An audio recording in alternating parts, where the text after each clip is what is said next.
پارا چنار میں رہنے والے لوگ انتہائی محنتی، جفاکش اور محب وطن پاکستانی ہیں جو مسلسل ایک عرصے سے ناصبیت کے ہاتھوں ظلم و ستم کا شکار ہوتے آ رہے ہیں۔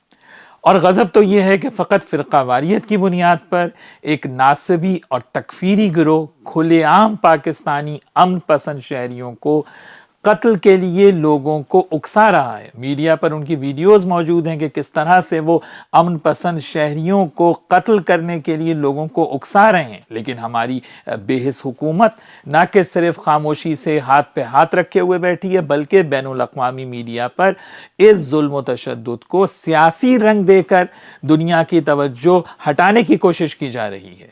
اور جتنے ہمارے بڑے بڑے چینلز کے اینکر صاحبان ہیں جو بڑی بڑی باتیں کرتے ہیں، لیکن اس ظلم و بربریت کے اوپر سب خاموش بیٹھے ہوئے ہیں۔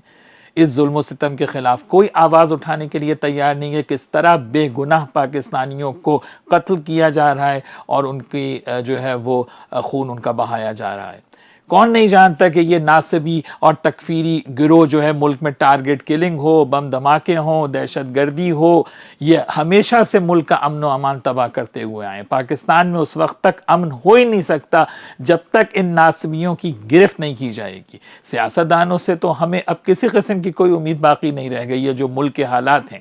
میں یہاں پر چیف آف آرمی اسٹاف سے اپیل کرتا ہوں کہ پارا چنار کے علاقے میں فوری پاک فوج کو تعینات کر کے بے گناہ پاکستانیوں کے قتل عام کو روکا جائے اور پارا چنار میں امن قائم کیا جائے تاکہ وہاں کے لوگ بھی سکون سے زندگی گزار سکیں۔